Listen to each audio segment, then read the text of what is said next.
Welcome back to Politics Unleashed. We're now into the provincial segment. My name is Danny Hakinen, joined by Chris and Michelle Badalek and Jesse Watson for part 2 of our first episode. So, provincial politics. We have an AGM coming up here. Michelle, if you want to lead us off, what is the normal process for our listeners who maybe they don't know? What's the normal process for policies to be sent to the AGM? Sure. So, individual conservatives with a valid membership or their ridings can create governance policies or just regular policy resolutions. And then they submit it to this website, and we all rank all of these policies. And then the top ones actually get moved to AGM, where we vote on them. So the person who created them or the riding, they'll come up and speak about it for around a minute, and then we'll go back and forth for no opposing sides and supporting. And then at the end, we all vote with a card. It's double-sided, yes for green, no red. And then we count the votes. And yeah, so it's a great way to get your voice heard and for the grassroots to be involved in politics, because I think that's very important so that elitists aren't running the show, but the actual people are. And when it comes to crafting that policy, Chris, I know you were previously on the Edmonton McClellan board with me, and so policy's kind of been one of your big things. What have you found regarding policy in, say, like the last several AGMs or the last several years? I mean, the difficulty with anything that's kind of grassroots driven is it's always a bit of a mixed bag. You'll see some really reasonable and good ideas that are valuable suggestions that you would think the Conservative government would want to take on board and run with. And you'll get a few that come in kind of as a flying saucer into the AGM and have all kinds of bells and whistles that suggest this is coming from an element of the base that is necessary to vote for the party, but sometimes has some wild ideas that aren't altogether helpful. That might be the kindest way to put it. I mean, and that population is like our loud minority. They love black cowboy hats. Right. So, I mean, when I hear people calling us alt-right, I'm like, you're talking about a small amount of our voter base. The vast majority are centrist, slightly right-leaning that just want Alberta to get back to a prosperous place. I mean, we're a very wealthy province. I mean, we have all the advantages of the world that are set up for us, but we have been squandering it away or have just mainly been the victim of federal politics. So I want to add to that. I saw something today that in 2015, when Harper left office, the standard of living in Canada was ranked 9th in the world. Yes. And then today, under 10 years of Trudeau and Carney, we are 27th in the world. Which is embarrassing given we're a G7 nation. Well, I think we're not even in G24. Well, we've fallen that far. If you look at some of those charts, they have our standard of living now versus all of the U.S. states. And I think the only one that ranks above the poorest of U.S. states at this point is Alberta. Every other Canadian province has plummeted to the point where they're poorer than states like Mississippi, which is kind of notoriously the poorest of U.S. states. And, it was something where we had a higher standard of living than Americans in general back when Stephen Harper was Prime Minister. So if you look at the consequences of bad political decisions, you can kind of differentiate between what we've managed to do in Alberta and all the other provinces in this country. So to some degree, I mean, the government is kind of perhaps as struggling as the UCP can be, has been successful at least in preserving Alberta's standard of living as being far and away the best in Canada, and the only one that doesn't kind of look like a poor relation compared to the United States. Yesterday I was doom scrolling on Twitter, and someone said the word grassroots. And can you define grassroots for me? Because it's interesting. They said that Smith has surrounded herself by the former Kenny, the former Redford teams, which isn't grassroots. It's like passed down through the ages. Like, what does that mean? So when I think of grassroots, I think of just the average voting base, what we want, the policies that we want, and not so much the elitists, the upper class. I mean, this is middle class. This is even lower class. I mean, this is just your average citizen trying to enact political change to better society. I mean, it's at the lowest level of governance. And I think it's very important to listen to those voices, because those are the voices of the average citizen.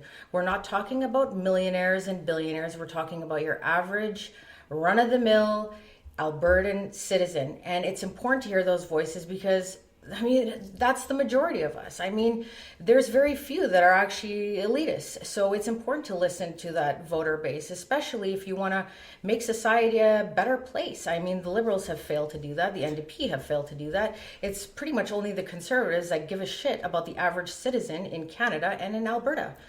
So I'm a little bit of a newbie to the AGM. Okay, I'm actually excited. Oh, you should be. They're so fun. I've been reading about it, but I heard, and I don't know if this is true, but there's like a separatist agenda coming forward. There's always, so there's Take Back Alberta. There's another one, I forgot their name. But they do show up. You know what? Okay, so admittedly, when I first saw them at the AGMs, because I've been to several, I like to get up and debate. I thought that they were, your stereotypical crazy rednecks. Okay, I'm just going to admit it. But you know what? I'm from Southern Alberta. Oh, sorry. But you know what? When they were speaking at the last AGM, I mean, a lot of the stuff they were talking about, preserving your own personal freedoms and, ensuring that you can, protect yourself. I mean, they don't sound that alt-right to me anymore. I mean, we're just and a lot of them, they're separatists. They want to separate. I mean, if I'm being honest, I'm a separatist. I'm involved in federal politics as well. I'm a vice president of a board.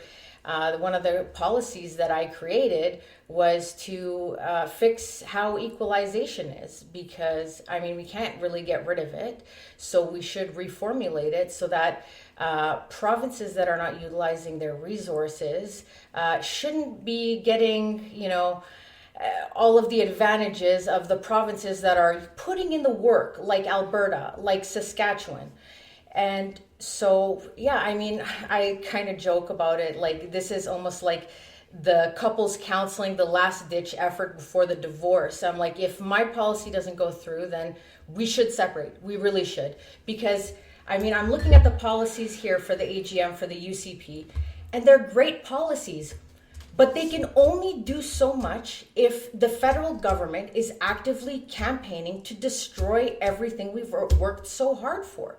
They keep meeting us with roadblocks, and we're never going to prosper as a province or as a nation if we keep doing that. Are you willing to share a policy? Like what? Absolutely. There's so many. Yeah, I mean, but she's talking about policies for the federal AGM in January. Oh, I see. And I think we're talking about the provincial AGM this month. Right. Yeah. Right now. Yeah. I mean, AGMs are basically like the AGM for almost for a corporation. You get speeches from the politicians, you get debate resolutions on governance and policy, and you elect officers.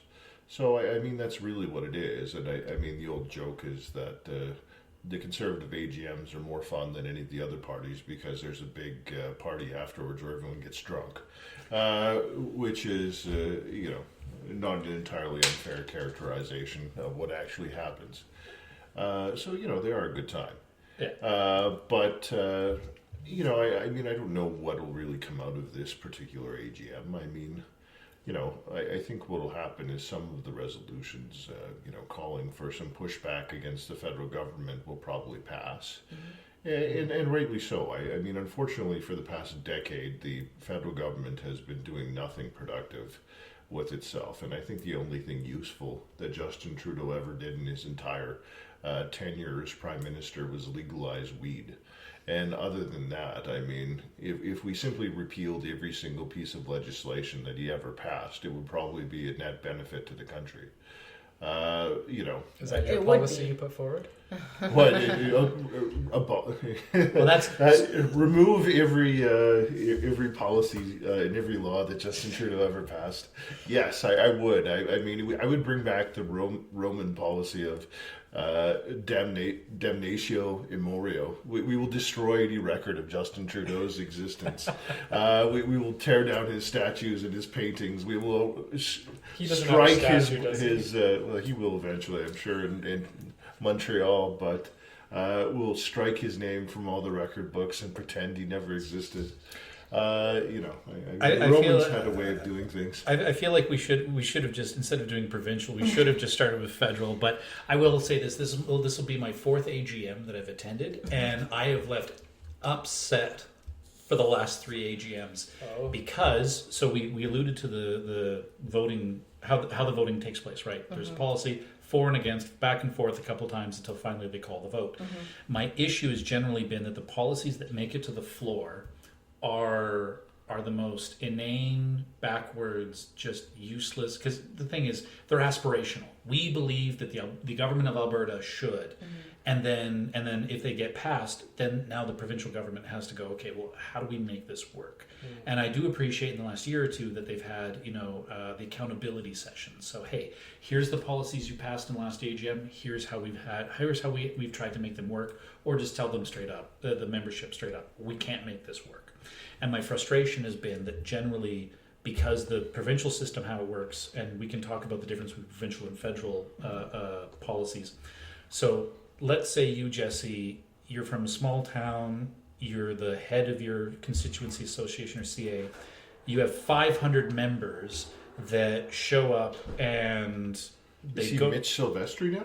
So he's yes, he's Mitch Sylvester. So you show up with your 500 members and you go and most of these people, I'll be perfectly honest, don't know what they're voting for. They just vote. So you can bring a bus of people and get something passed? You could bring hundreds of people and that's your voting block. But you know what? I kind of disagree with what you said, that, I mean, a lot of the policies that get put forward are asinine. I mean, some of them are a little bit out there, but the majority of them, okay, so when I was, ranking them, yes, the list of policies, a lot of them were crazy, but they didn't get through.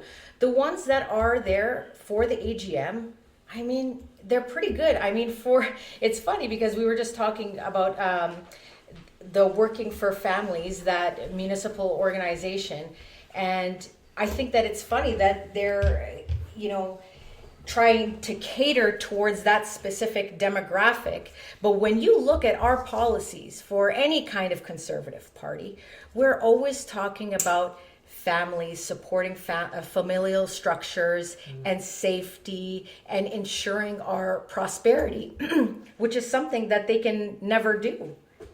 Well, so Chris, you Michelle, you said ensure. Chris, what's the one thing you're really hoping the AGM gets passed? Is what policy? Oh well, I mean there is a resolution by a fine fellow who I actually know quite well, Kendra Lau, who is seeking to propose that the government abandon its own no fault position with respect to insurance law, and really, I mean, at this point, it's almost a farce what's being put forward, because the initial proposal was, people are going to save hundreds of dollars a year on their car insurance, and sure, we're going to have no more payouts for injured people, but it'll be good for everyone else. The other people will still get some benefits and treatment and everything like that. We're all going to save a lot of money. But now it's gotten to the point where what's being proposed won't save anyone any money. Right. And at the same time, if you get really badly hurt, you're not also going to get any kind of significant assistance anymore anyways, because what we've traditionally had in Alberta is you get some treatment for a couple of years, and if you're badly injured, you always have the right to hire a lawyer and essentially sue the other person who hit you and get compensated for your injuries up and into going to trial and having a judge decide. Now, the government's essentially proposing to go to a no-fault system, which would be like Saskatchewan or BC, which kind of puts a WCB type program in place, where a bunch of faceless bureaucrats decide what, if anything, you get. And it's very, very little is always what they decide, because who decides who the faceless bureaucrats are? Someone who works for insurance companies or the government, who has no interest in you actually receiving any compensation. And when you drive the amount of money you're going to potentially get down like that, it makes it so if you actually wanted to pursue it, you would have to pay a lawyer to help you out of pocket, as opposed to any kind of contingency. So you're going to be debating this? Oh yeah, sure. Absolutely. Yeah, for those of you listening, Chris is a injury lawyer, so this is kind of like his big hill. Yeah, well, I mean, the reality is this. I mean, people are always going to need lawyers because people can't get along with each other on a fundamental basis. So, I mean, I've been joking for the last couple of years that Danielle Smith really badly wants me to start practicing family law, apparently, because there's an inexhaustible supply of people fighting over the dissolution of their marriage and their children and so forth. It's just, I would prefer not to do that for the same reason. But in any event, I mean, what's really bad about a no-fault system is it effectively extinguishes your compensation for an injury that didn't happen as a result of any fault for yours. Because right now, I mean, you get hurt, you hire a lawyer, and as long as the other person has insurance, or if they don't have insurance, you still get some money out of a government fund that you get charged on your registration every year for. And it's based on how badly are you hurt, how does it affect your life, and your lawyer is on your side. You have to pay them, obviously, but it's in their interest to hire all the experts you need to make a compelling case to the insurance company, and failing that, a judge, to get you an amount that's fair. People don't know how to do that themselves. I mean, anytime you have people dealing with an insurance company by themselves, it doesn't go well. I mean, you see that in disability cases all the time, that people get rejected. It's like how people get rejected on AISH. They and their doctors don't know how to fill out the paperwork. So they always get rejected. Same thing with any kind of disability program like Sun Life or Great West Life or whatever. I mean, people don't know how to put forward the information they need to actually get what they deserve, which is why you need a professional to help you. So, I mean, essentially, the insurance company wants to say that it's unfair because lawyers make it cost so much more money. I'm like, yeah, obviously we do, because we prove how badly hurt people are, so you have to pay them more money. It's not better if those people go uncompensated. It might be less costly for insurance companies, sure, but that doesn't actually reflect any kind of justice as far as an outcome for the system, because they're supposed to be insuring people to pay people who are actually injured. That's the whole point of car insurance, other than fixing your car if it's damaged. And a lot of the reasons insurance in Alberta is expensive has nothing to do with lawyers or injuries or anything like that. It's driven by the fact that we have a younger population that often works out of town, so they're on the road more often, and we also have higher incomes, so we have more expensive vehicles on average than most of the other provinces. Right. Well, had higher incomes.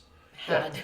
Well, we still do. Our We still standard do. of We still living do. is still higher than elsewhere in Canada. I mean, our cost of living in real terms might be dropping down compared to U.S. states, but within Canada, Alberta is still number one with a bullet. I mean, so we have higher incomes comparatively, so we have more expensive cars, so then they cost more to repair. I mean, that's just the reality. You know, the fact that you have, more Porsches and Audis and BMWs and everything driving around Edmonton than you do in Winnipeg. So it sounds like you can just play this at the AGM. Well, I only get 60 seconds Yeah, that's there, a problem. so you have to keep it a little bit short and sweet. But, I mean, it's not really in anyone's interest to make car insurance more like WCB. I mean, it's the most hated program in Alberta. I mean, there's a reason they need armed guards at their headquarters, because periodically the people on WCB show up intent on shooting the whole place up. So is this a policy going? Oh yeah, so This this is AGM. actually the first policy. And so you were asking me about what is grassroots, because you've been hearing that, Danielle Smith is kind of, steering away from that grassroots movement. And I mean, her viewpoint on no-fault insurance is almost it's speaking to that point that you discussed. I mean, this is deviating away from grassroots because she's kind of, feeding into those insurance corporations, which is the exact opposite of what we, the Conservative Party, want for our citizens. And I mean, it's like super irresponsible as well. I mean, we have a lot of injuries on the roads. Our weather is insane here. We have so many newcomers here in this province that, I mean, you've seen that they're actually buying insurance to operate huge vehicles sometimes. And so this is a huge problem. I mean, if you get into an accident, you should be able to get all of the money you deserve for your injuries. So it's at this AGM where we determine whether that happens? Yes, that policy. Potentially.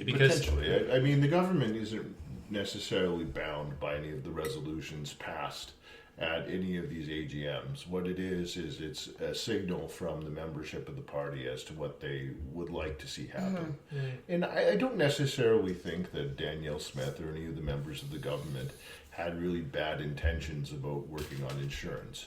I mean, what they really wanted, I've spoken to lots of them about it, is they just want to get prices down, right. Which is an understandable and reasonable goal. The people who are very fixated on no fault are the government bureaucrats, because here's their opportunity to suddenly have all kinds of more influence over insurance law, and to make it into a position where it can be completely turned into another government program. So it's the bureaucrats, eh? Well, it really is. The people who are hard and fast sold on it, wanting it to be a no-fault type system, were the bureaucrats, because the insurance companies in Alberta aren't stupid. Mm-hmm. They're slightly afraid of the approach the government's taking, because it basically means they're one NDP victory away from being kicked out of the entire jurisdiction and being replaced with the Alberta Public Insurance Company, which would be set up to be just like SGI or ICBC or MPI, because there are no private insurance companies for auto insurance in Manitoba, Saskatchewan, and British Columbia. And, the people who live in those jurisdictions aren't well served by that, to be perfectly honest. Do things need to be done to make insurance somewhat cheaper in Alberta? Sure. But is the route they're choosing to take a good one? No, of course not. So the other thing about the AGM, just because I'm a newbie here, these directors and these positions, can you break it down? What do they do and what value do they provide? Like the president, the director of Edmonton. I've heard all these terms. What do they do? Well, so like Jesse and myself, we were at a event where we got to meet with potential candidates for directorship of the party. So it's completely volunteer, right? There's no pay. And their job is to be the governance structure for the party. So one of the big things is trying to communicate with the various CAs across the province about, what are some of the directions that we're going to take. There's Edmonton directors. They're like the liaison between the CAs and the party. And when I say the party, I don't mean the elected officials. That's the government.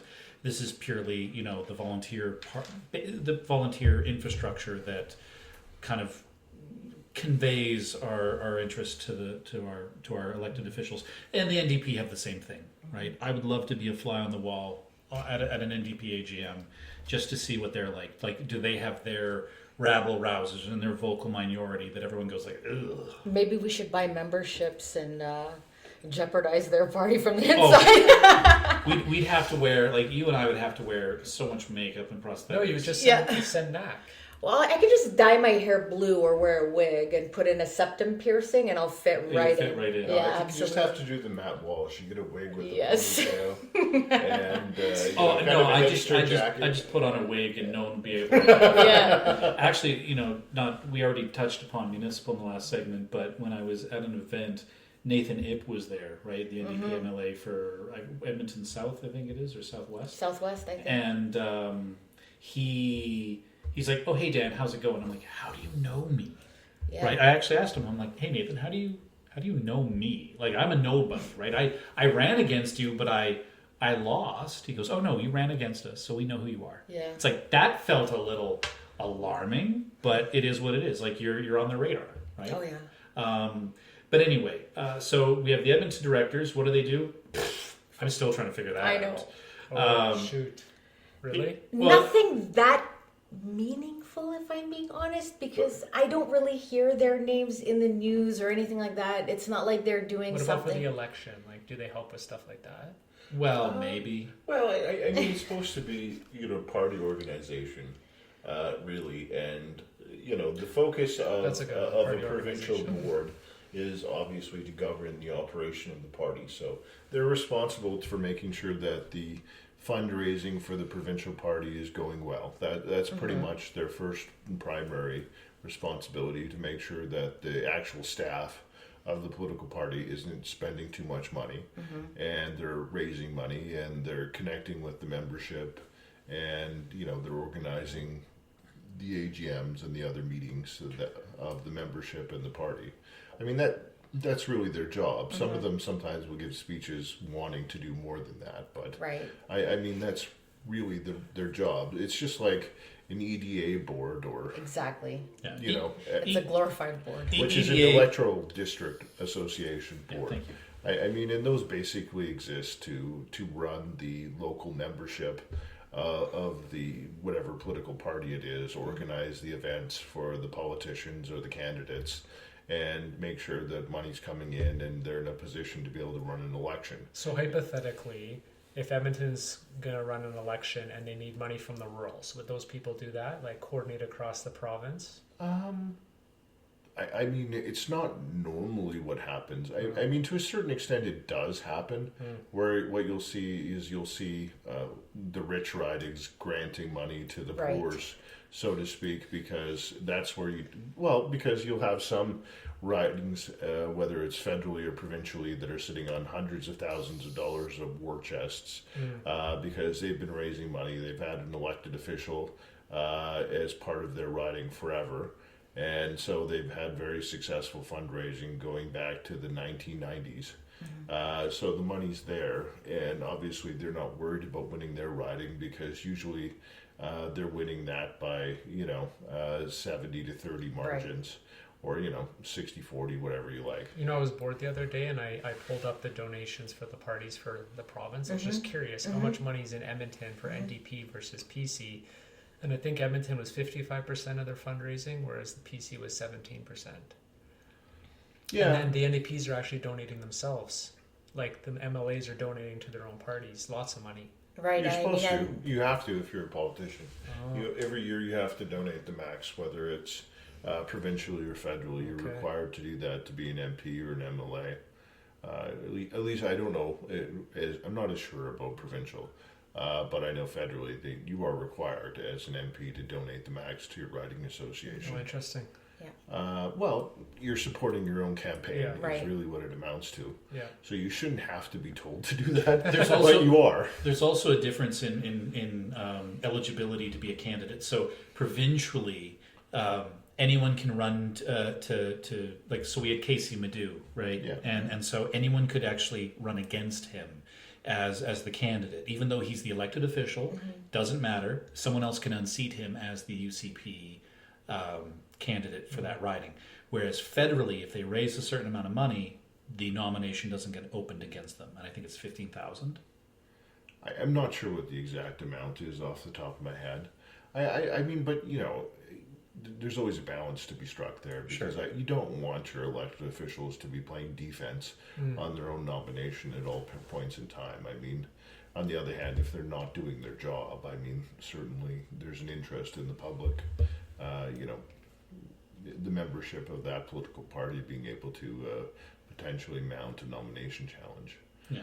But I think largely you would hope your public officials are being relatively effective on your behalf. Well, that's always the hope. And the difference also between, the difference, so federally and provincially. So federally, you've got the Electoral District Association, EDA. Provincially, you've got Constituency Association, or CA.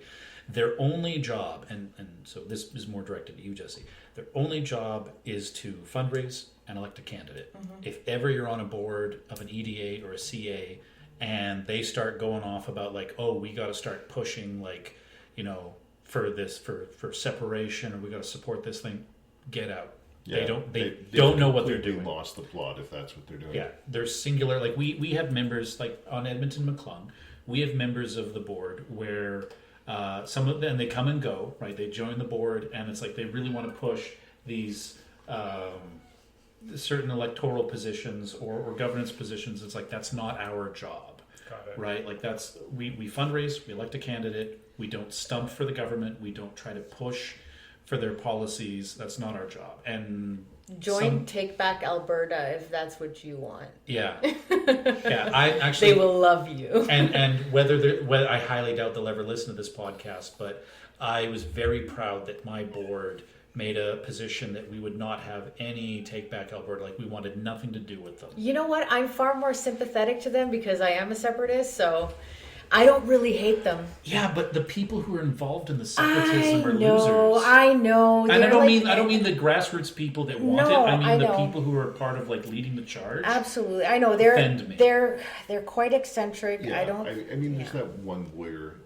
who's involved who's actually pretty bright, but the rest of them are basically, you know, Crazy rednecks. they're dumbasses. I mean, it is really. They're not smart people because the problem with separatism is really this. I mean, okay, let's say Alberta separates. Okay, now we're no longer part of Canada. How does that solve our problem with getting our oil and gas to international markets? Okay, take it down to the U.S. and then you can use their have coastline. to have an agreement in place with the United States to let them access their And they will give territory. us one. I mean, Or they we want have us to so try and bad. then negotiate an agreement with the rest of Canada now that we're a separate country to allow us to do that. Or option 3, we have to invade and occupy British Columbia. No, I mean, I mean, those are really the only ways you can kind of go from a separatist position to this. I mean, the problem with Canada is Canada's run really badly. It's not that the idea of Canada is a bad one. It's just that over the last decade, while we've had Liberals in power, Canada has been ineffectual and counterproductive. I mean, and that the solution to that, to me, is not to break up the country; it's to get rid of the Liberals, and that's really what we need to do. So Yeah, I but always the find other- this whole sovereigntist debate is basically a lot of wasted time and energy because we basically will have the same problems we had when we were part of Canada. You know, unless your solution is to immediately apply to join the United States. Well, here's the thing, okay? I don't think, okay, we could join the States, or even if we don't have to negotiate with Canada for shit. We could negotiate with America because they want to do business with us. I mean, Danielle's working so hard. She's meeting with leaders in Arab countries that have lots of oil. I mean, we could work with other countries and America would be our biggest ally. I mean, there's everything to win if we separated. I mean, we would be such a wealthy country if we did that. Our standard of living would go up substantially. All of the other provinces are just deadweights. It doesn't matter if even the Conservatives were in power. As far as it stands right now, with equalization, we are screwed one way or another. We are getting penalized for working so hard to the bone to support our citizens. I mean, and we don't even have enough of a voice. I mean, I always like to use this analogy. Alberta's like the parents of a household, okay? But unfortunately, we're outnumbered by 6 kids. And those 6 kids have way more of a voice than we do. I mean, that's what it's like. Can we talk about the Forever petition then? That's like a good segue. Oh yeah, that was. So where is that at? Like, what's going on with that? Thomas Lukaszik's bullshit. Yes. Okay, first of all, that guy's a snake, okay? He switched from party to party, I don't know how many times. Hey, he goes to my coffee shop. I need his business, okay? Yeah, don't. You know what? But the thing is that he doesn't really stand for anything. He stands for whatever, bandwagon he can get behind, whatever support he can get, whatever attention he can get. I mean, him and his wife, they're just starving for the spotlight. They're so thirsty But for he it. did get 450,000 460 plus. So what happens with that now? Like, what's next steps? Well, now we have to have a referendum on sovereignty because the people who are against separating from Canada organized a petition calling for a referendum on sovereignty on the basis that they thought it would be clever to put the question in a way that makes sovereignty the no option as opposed to yes. I mean, this whole endeavor on the part of Mr. Lukaszuk was basically retarded. I mean, the best thing if you don't want to separate from Canada as an Albertan is for there never to be a referendum on sovereignty. So instead of making the separatists get organized, organizing their own position, and collecting their own signatures and collecting their own petition and organizing their own referendum, he's done all the work for them. Right. I mean, so the So odds that is of what's actually happened. separating from Canada went up astronomically as a result of Thomas Lukaszuk's efforts, when his nominal position to all these well-meaning old people was, I want to keep the country together. Well, the best thing to keep the country together would not be for Thomas Lukaszuk to be building up a mailing list because he took over the Alberta Party. The best thing would be for us not to have a referendum on sovereignty. So now So does he's Smith have a decision in that? Like, does she Well- can she determine if it goes to referendum? Or So the thing is, the referendum, if you get enough signatures and for the petition, I think the referendum has to happen if you go through with it, and that's actually something we should discuss. Is the fact that Thomas got all these signatures and is now like, oh yeah, no, I never wanted a referendum. Now I want the government to vote on this position. Whereas Smith, to her credit, has always stated that if Alberta's going to leave Canada, it must be by referendum, and that's so it's the people's voice. And even if that referendum passed, so you can look this up, the Supreme Court, thanks to Quebec in the 90s trying to separate. Was it the 90s? I think late 90s. Yeah, they tried it twice. Yeah, they That's tried why it you're a twice. little Yeah. confused, because it happened once in the 80s and once in the 90s. Yeah. Oh. So the Supreme Court came out and said, okay, so if a province was successful in a referendum vote, what would that look like? Well, okay, first off, it has to be a clear question, which we have, right? And so after a clear question, there must be a clear result, which I think they estimated at 53%. And the reason why 53 is that then it was less of a rounding error, right? And then that would trigger a negotiation, because separating, any constituent part of Canada, out of Confederation, isn't just like, okay, we're done, see you later. It's like, you'd have to money, unwind everything. It'd be unwinding how do you disconnect from the healthcare system, equalization, CPP, old age security. How do you essentially break out a piece of Alberta from the rest of the country? It'd be a multi-year negotiation. Well, I mean, Danielle Smith has been kind of, I guess, working towards that. I mean, we are trying to get rid of the RCMP here and have our own Alberta police force. We also want to have our own pension program. So I think those are all important steps to sovereignty. And I mean, if the rest of Canada doesn't want it, I'm sure if we ask Donald Trump to help us, he would help us. I mean, he wants our oil and we want to sell it. I mean, the thing about assuming that Trump is somehow going to facilitate anything that you separate is kind of naive, because it depends on him still being there. And he's an old man, and he's going to be out of power within 3 years. So unless you think you can have the whole thing done and dusted within 3 years, you then have to start worrying about who's the next president. And you might say, oh, well, it's definitely going to be J.D. Vance. I But hope. what if it isn't? What if it's President AOC? Do you think separating Don't and trying say to do hateful business- language like Well, that. That's no, a nightmare I'm to just me. saying, this is a plausible scenario, is that Yeah. you separate and then, okay, you're separate and you don't have your oil pipeline through BC, and you're counting on putting one through, Idaho or whatever, down Washington State, down through the United States, and instead of dealing with J.D. Vance or Marco Rubio or DeSantis or someone like that, instead you're trying to deal with President AOC, then you're just screwed, and you're no farther ahead. You're basically hoping that you have some politically friendly person on the other side, but there's no guarantee for that. And it could, you could just wind up being a kind of this landlocked enclave by yourself, which is why I don't necessarily think sovereignty is the solution to our problems. I think what is the solution to our problems is having a more effective federal government Right. that actually does its job. Because it's the job of the Prime Minister to tell David Eby to get wrecked. I mean, David Eby can decide if there's a pipeline that only runs through British Columbia.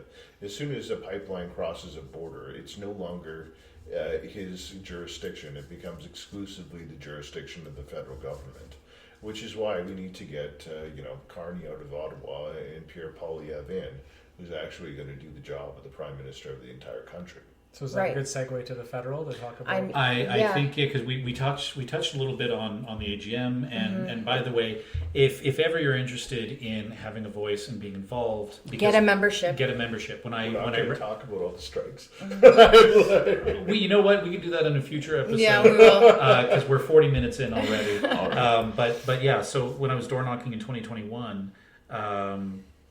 Actually, no, sorry. When I was door knocking as UCP candidate in 2023, I hit a door where they were a teacher, and they're like, "Well, we can't believe that you made Daniel Smith your leader." It's like, well, you could have had a say in that. You could have paid $10, got a membership, and gone to the voting. And they're like, "Oh, really?" It's like, you don't even know how the system works. That's the thing. A lot of people have this misconception that the only people that are involved in politics are just a group of elitists. That is so far from the truth, especially the Conservative Party. I mean, we are the most average group of people ever. So get a membership and have your voice heard. I mean, there's no excuse for it. It's not even that expensive to get a membership. Participate in these events. Volunteer for an EDA or a CA. I mean, use your voice. We are so privileged. I mean, a lot of these lefties, they just have this victim complex. But you know what?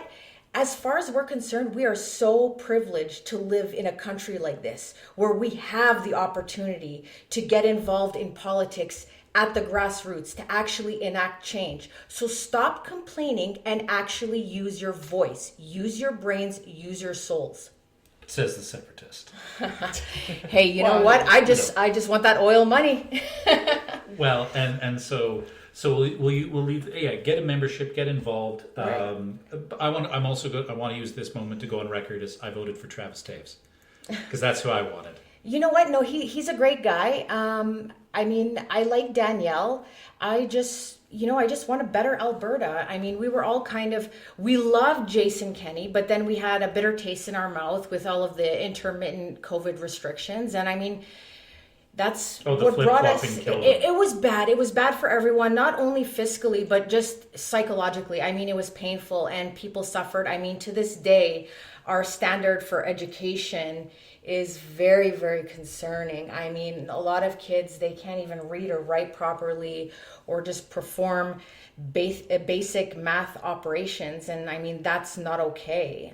I mean, we used to have one of the best educations in the world. Actually, I'm gonna actually refute that. The U of A professor actually helped the province on literacy rates, such that we have actually had some of the highest early literacy rates in the Western world. Even though the teachers and the NDP will say, well, our education system's struggling, they've actually done a really good job of improving things. But what they found is that the amount of education that, say, when it came to teaching English or teaching reading, that the amount of education that teachers had was lower than the standard of other jurisdictions in the world, so that by increasing the amount of training that they'd have and increasing the standard, they'd improve. And so a lot of these teachers were like, yeah, we want to have that, but I don't know where the pushback is. Well, I mean, one of the policies for the AGM for the UCP is to, and I think it's fantastic, it's to ensure that in order for you to move up a grade, you actually have to meet the expectations. So it's not just, oh, you pass gold star, everyone gets a participation award. I mean, that is such a disservice to children. They're getting bumped a grade and they still don't know how to read, they don't know how to write, they don't know how to do basic math operations. It's not okay. So I think that's a great policy.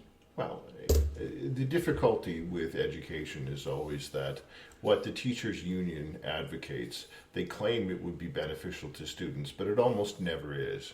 I mean, standardized testing and regular testing is the best way to ensure that children are actually learning all of the materials at grade level.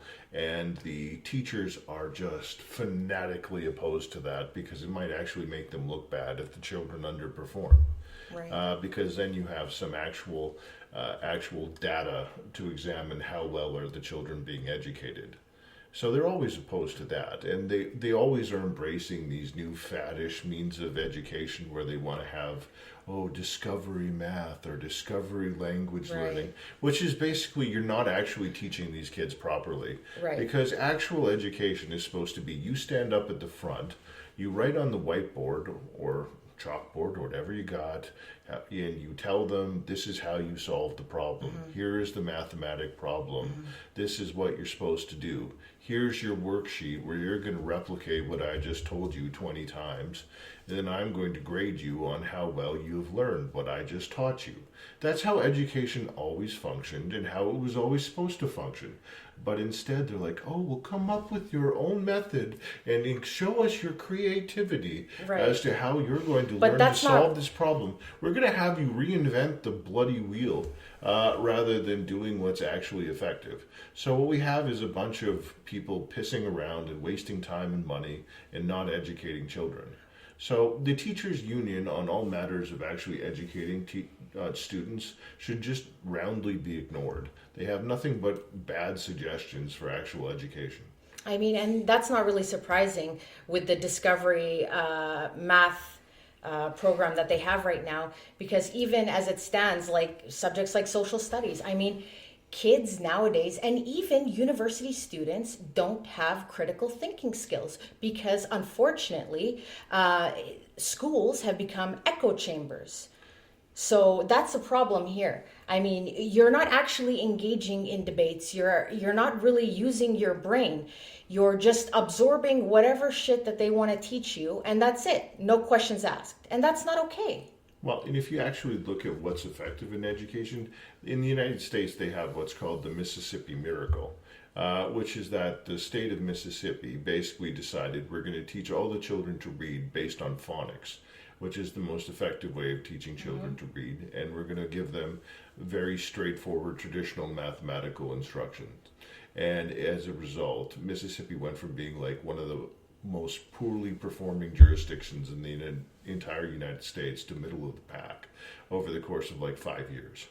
They trained the teachers all to deliver the instructions in this way and then insisted that's the way it had to be done. And their performance and all the kind of U.S. standardized measures just increased astronomically. And this obviously wasn't what the education establishment ever would advocate for, but it's what actually works. I can guarantee you that when we start posting this stuff up on Facebook and go live with this, there's going to be a lot of educators I know that are just going to lose their minds. Absolutely. But they have to understand that, okay, listen, we're not saying we don't appreciate you. We're just saying that there is an obvious bias happening. I mean, and listen, I'm almost a lifelong academic at this point. I'm getting my doctorate. Universities at large are usually leftist leaning. Like I would say 98% of them are leftist leaning. And that's not really good because you want to get both sides of the coin, especially if you're going to become an educator. You need to be well versed in all of the arguments. And I mean, that's so... Like you're saying nonpartisan. Right. So, and I mean, that's why, podcasts like this are important. That's why it's important that, there are probably more conservative news outlets other than fucking Rebel News. I mean, that's the only one I can really name. There's not that many of them out there, and that's not okay. Because then, psychologically, when we see something like that, where we only see one outlet, Rebel News, and then everyone else is more leftist leaning, we will associate that with being some sort of fringe group. They're, they're a little bit weird. They're wacky. They believe in conspiracies. Listen, I don't think it is, but I'm just saying from a psychological point of view, when you see one outlier, you kind of associate them with tinfoil hat people. You don't really give any kind of, legitimacy to their organization because everyone is opposing them. So I think that we need to have more conservative voices out there because we're not crazy. My God, if anything, we're more centrist than them. I mean, and that's what That's why I love the liberals in the 90s, man. They were real centrists. I think that when you deviate to any side politically that severely, that things will, run amok. To your conspiracy, can I be vulnerable for a sec? Absolutely. So I've been gaining a pretty good social media, and some heads of the ATA are starting to follow me. Should I be concerned? Yes. I'm in danger. Here's the thing. No, I'm serious, because during my campaign, I want to be honest here, I had people posting this UCP stuff, and I got 34 one-star reviews on my coffee shop. And they were all from people from the NDP parties.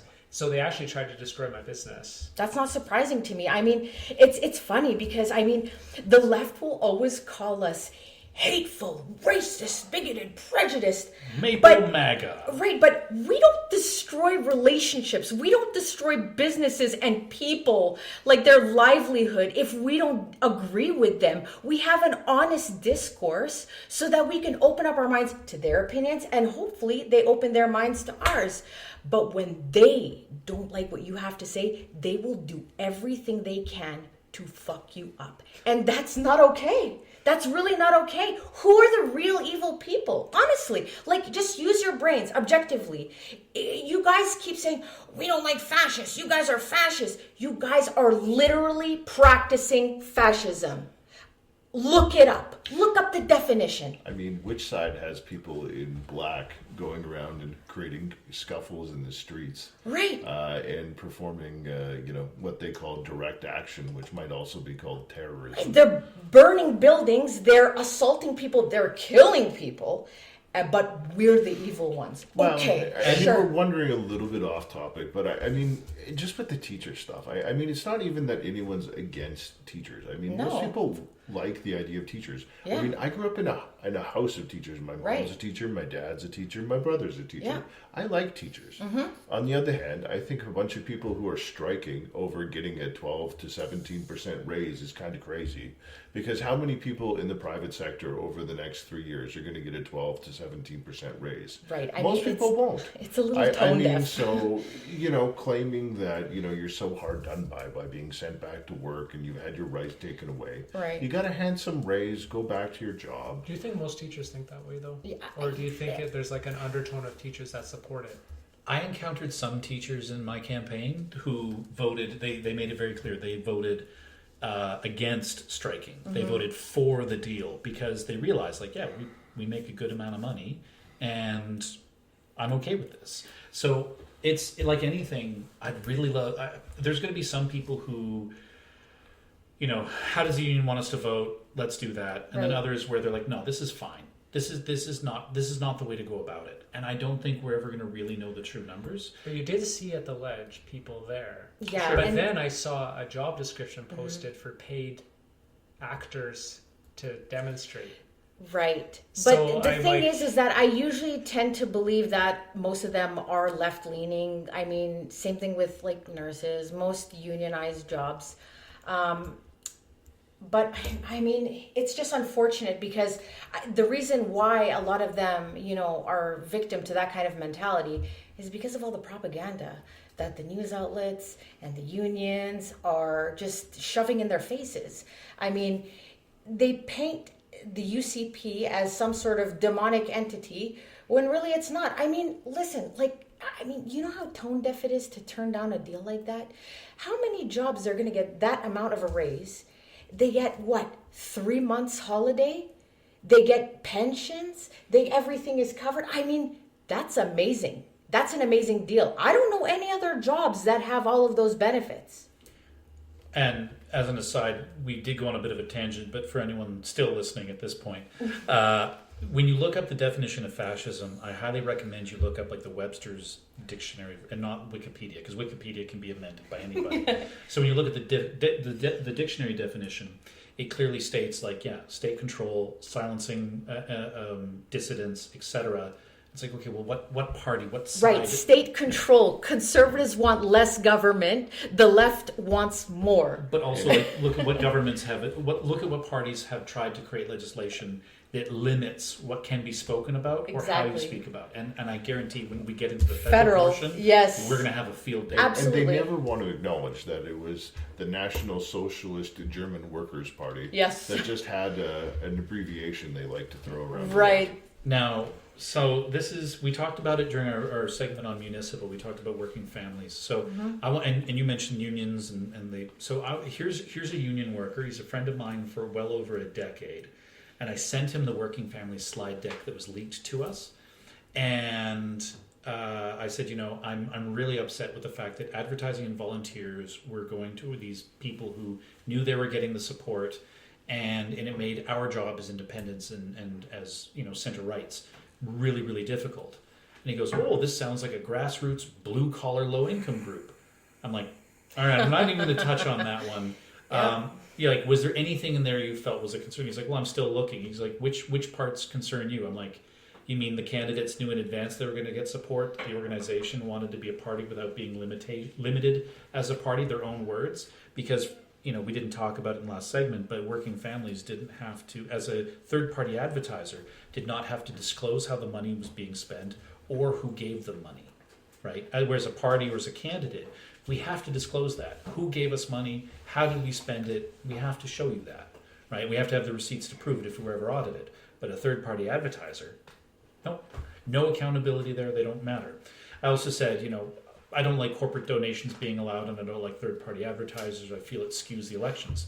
He's like, "Are you talking about municipal? Because I agree with you if that's it." I said, "Well, yeah, it provides massive advantages. It means any competition can only be made by similarly organized groups. I strongly suspect that parties are here to stay because it's the only way for anyone who's not center-left or allied with the unions to get any kind of support." And he goes, "Now do you understand why we had to support the incumbents who are already friendly to labor unions these last 4 years? We were protecting ourselves from corporate, provincial, federal interference." And so I had to stop reading his responses because I'm like, wait, so you mean the unions were supporting the incumbents that we were all upset with, Yep. but that means you want the status quo. Right. Anyway, neither here nor there, but I guess to tie it into what we're talking about provincially, it seems like any attempt at accountability gets immediately pigeonholed into, well, you want to cut services, right? You don't care about teachers, you don't care about nurses, you don't care about healthcare, you want to cut services. No. I just want to make sure that the money is being spent wisely and that we're achieving the things we set out to achieve, not just throw money at it and hope for the best. Right, and that's what I respect about conservative governments. We are very good at holding our leaders accountable, almost to a fault, because we keep switching our leaders so fast, but that just shows you how much of an emphasis we put on responsibility. And I think that's important because, you don't really see that on the NDP and the Liberal side. They don't really hold their leaders accountable. If you look at Justin Trudeau's shit, that guy should have been in jail a long time ago. The stuff he's done is insane. But no, we can't do anything. Even the RCMP didn't do anything. If our own police doesn't want to enact justice, we have a big problem. I don't even feel like we're going to take a break from provincial. We're just going to dive right into federal stuff. Yep. Michelle's just going to start chanting, "Lock him up." Lock him up. So this is what's interesting.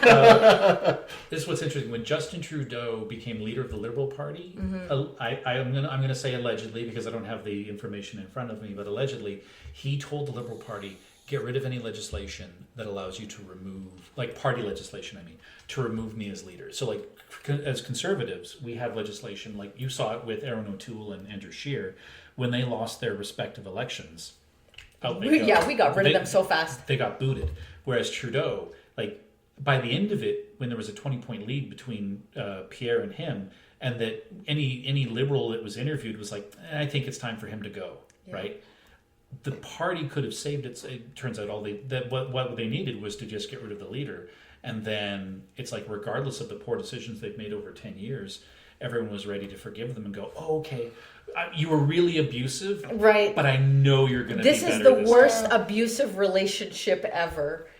the people and the Liberal Party. I mean, what do they have to do, Well, there's in order for you guys to wake up and smell the coffee?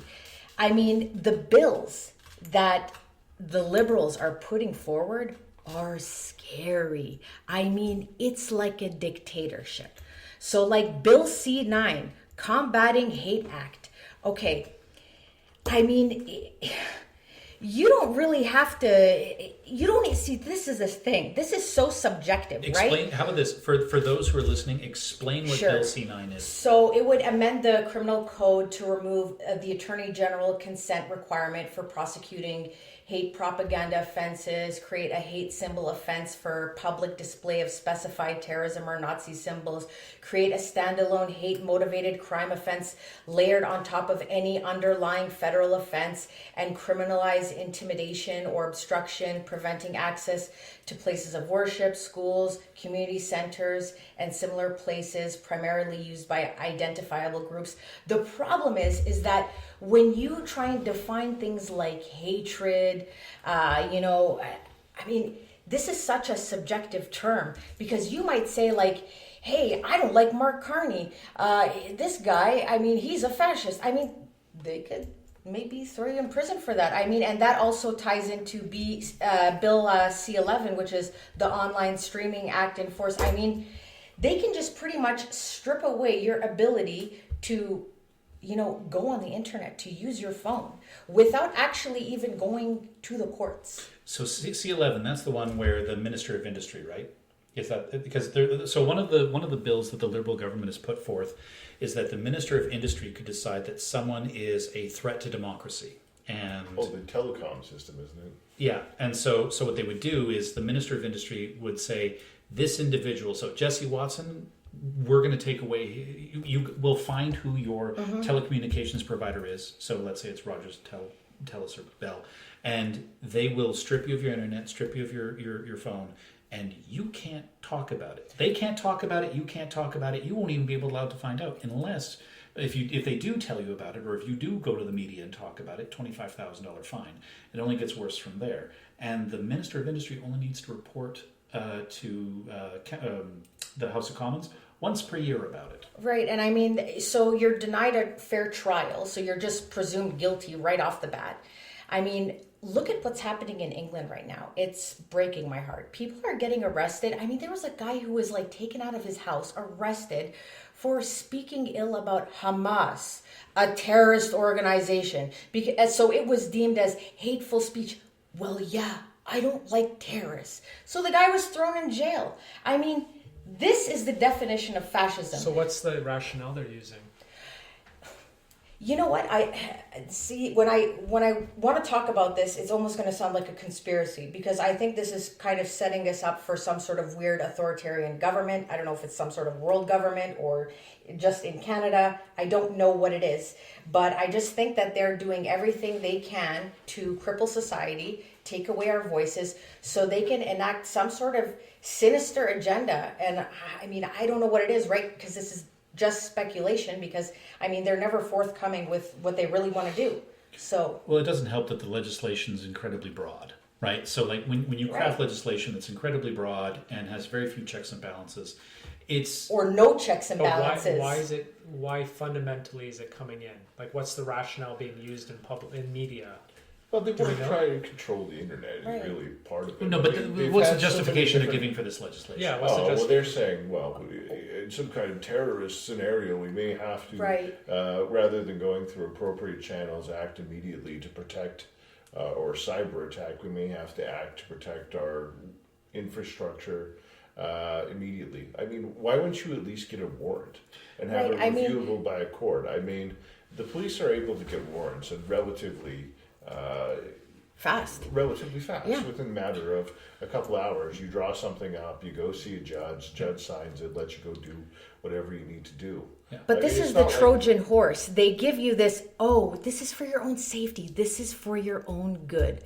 How many authoritarian governments started Well, off I by mean, saying that? That's always the This is for rationale your own anything good. shifty that the government wants to do. Right. This is what you really need. We're not going to tell you why or how. So how do you feel Right. back about it? What do you do about this? I mean, we got to vote for Conservatives. I mean, because we're not going to ever support shit like this. Well, I mean, the good news seems to be is that none of the opposition parties are really buying the Liberals' bullshit on this. For now, but I don't really trust the NDP or, the Green Party. I mean, or even the Bloc Québécois. Sometimes I like them, sometimes I don't. But I don't really trust them. And I don't like that we lost 2 of our MPs this past week. So now we have even less of a say. I mean, I'm getting nervous here because we're not getting... we just don't have enough numbers in the House of Commons, and that's not okay. So let's try to tie a bow on some of this. Mm-hmm.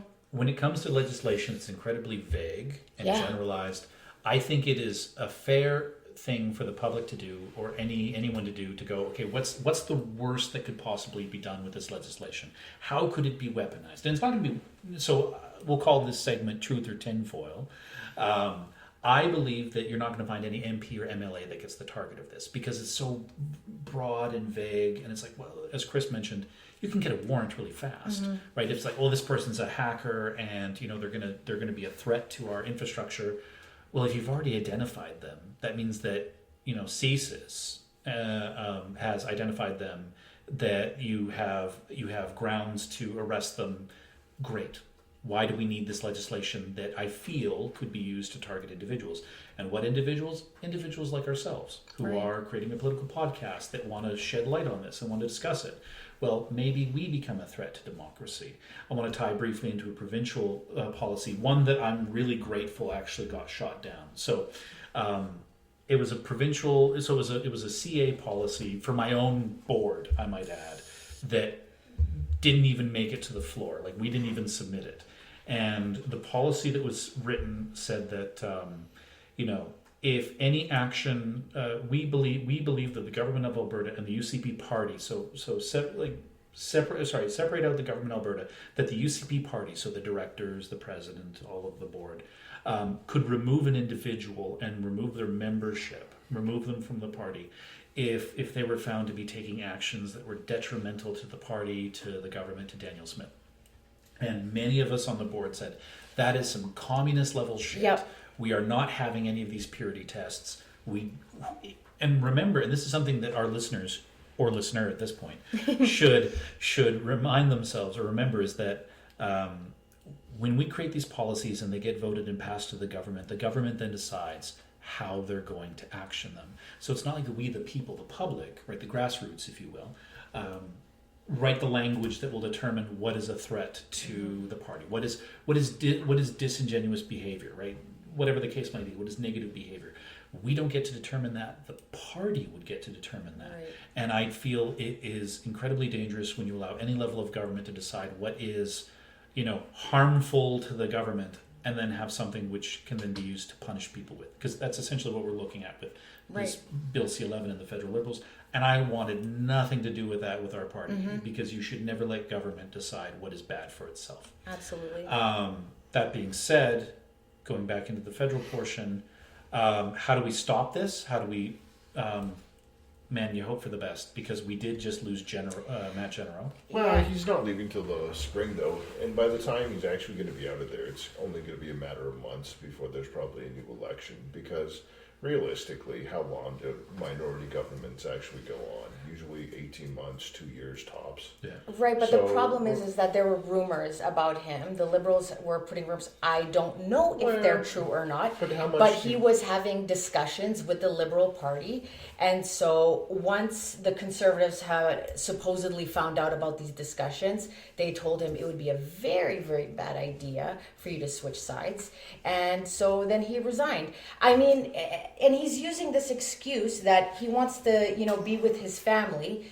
I mean, the guy has been a career politician at this point. I mean, he's been in politics for over a decade now. He was an MLA. Yeah. So, and he's been an MP for quite some time now. So why would you run for re-election and then bow out, several months into the game? You can't do that. I mean, not only is it, an outright, he can, but it's a betrayal. And also, think about like all of the donors, the local donors who gave thousands of dollars to him, and all of the people that donated their time, their efforts into campaigning for him. I mean, this is wrong. I get, family's important, but you knew what you signed up for. You've been an MP for quite some time now. If you didn't want to do it, then make way for a different candidate to take your place. We need numbers. And the fact that Entremont left and now Genereux, I mean, this is not good, because it's right around the time of, approving this insane budget that will destroy Canada. Well, I mean, in fairness to Genereux, I don't really know him, but what I've been told is simply this: is that his wife is a physician and his kids are living in Victoria, so he's been shuttling back and forth. Exactly. Between So they Ottawa don't even live in Edmonton. No, he's been shuttling back and forth between Edmonton, Ottawa, and Victoria, Right. which is spreading yourself really thin, and that's a lot of flying around. So I could see why he's like, oh, I've been wanting to be in government ever since Harper left.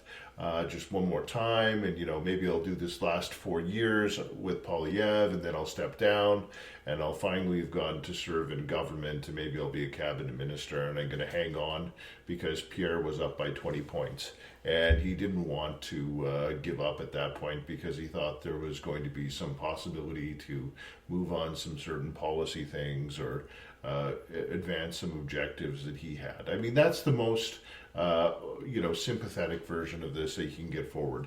I don't know how much we should ever believe anything that's put forward by the Globe and Mail or the CBC, because those people are basically just talking mad shit to try and undermine Pierre. Right. And they do that every day because the reality is he's the best thing we got. And there was actually a poll that came out by Abacus within the last day or two, which showed that Pierre is ahead of Carney by 2 points. And they did polling about basically hypothetical, all plausible other conservative leaders, whether it was the return of Stephen Harper, like, some kind of Tolkien-esque figure returning to lead us once more from sleeping beneath the mountain or whatever, or Jason Kenney or Doug Ford or Caroline Mulroney or a couple of the MPs that are there, but all of them were getting wrecked. They were losing by 5 to 12 points, while Pierre's up by 2. So the reason that we have everyone stirring shit against Pierre is the Liberals are desperate to get rid of him.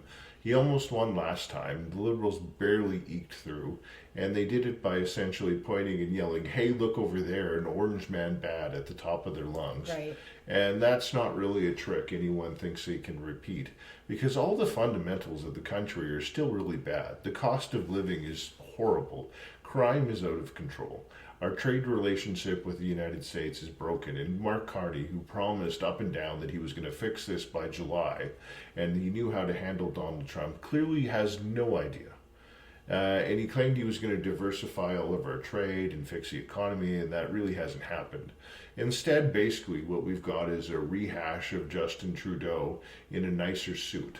It's the same kind of fake green economy that was promised before, which has gone absolutely nowhere, and we're just getting it again. And I would argue that the financial outlook is even worse now with Carney. We're even deeper in debt. Yes. We're now spending $1 billion a week just on debt servicing in Canada, which is a horrible position to be in. And they always try and justify it as saying, well, we're better than the other G7 countries, which is just to say... That's a lie.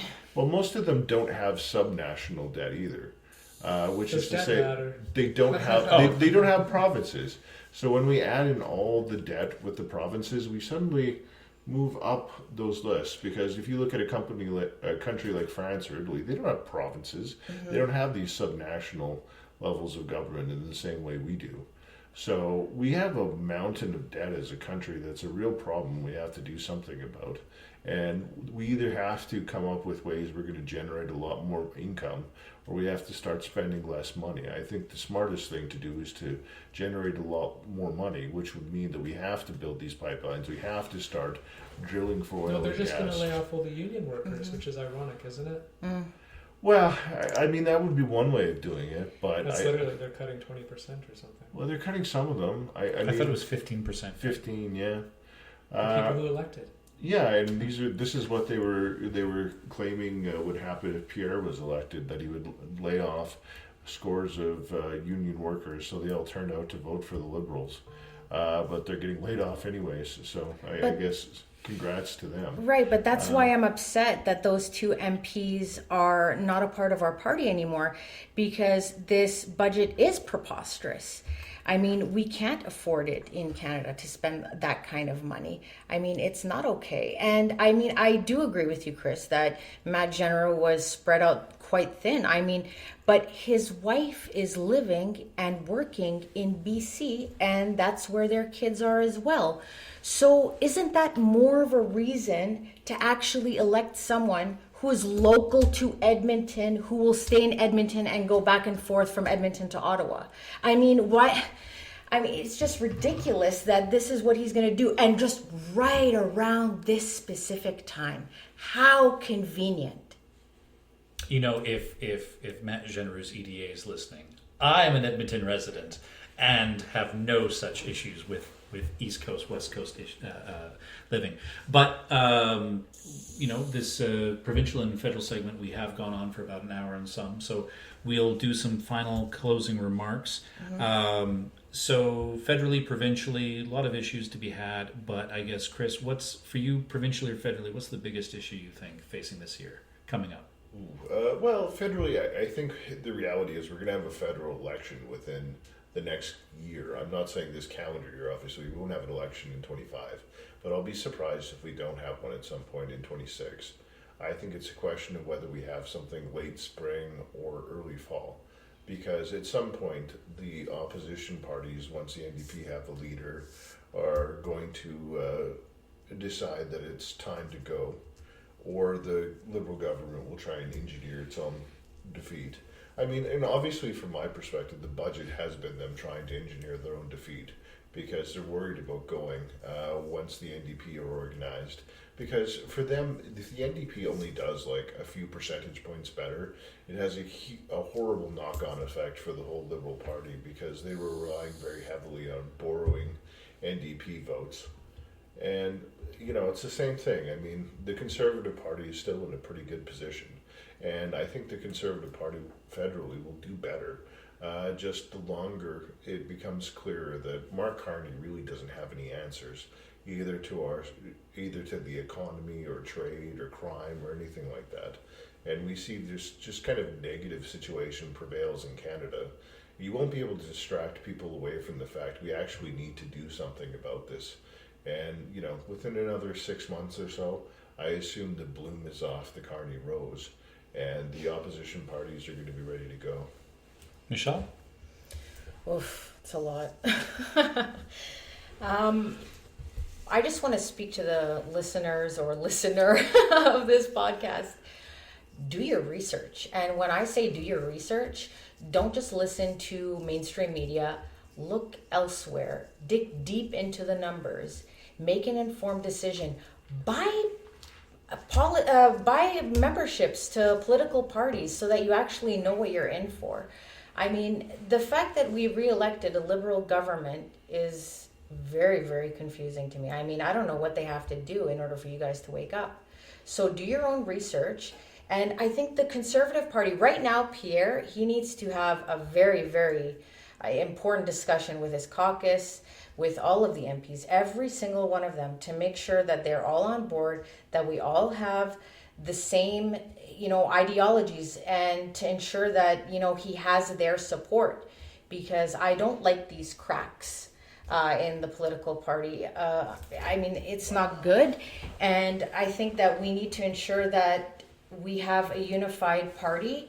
We really need to get it all together. And I don't think that Pierre should be listening to the critics calling him Maple MAGA or our own little Donald Trump, and he's so aggressive and this and that.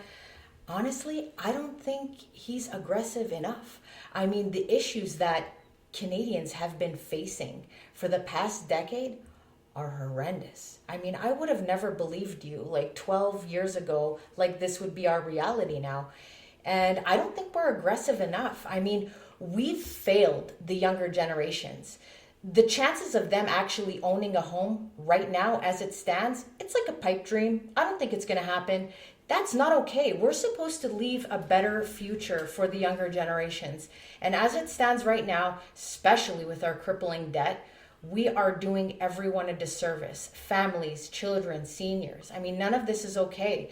So just do your research and, form an opinion of your own. I mean, you are blessed with your own brain. Use it.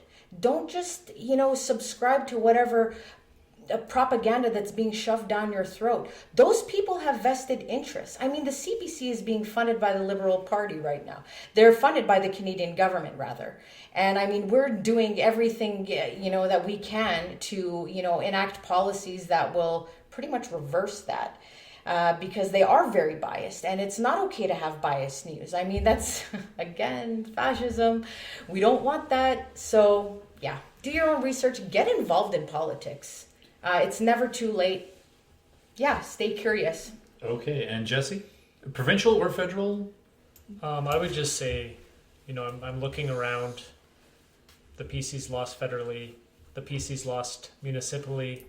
I just think, obviously, there's a message that's not working.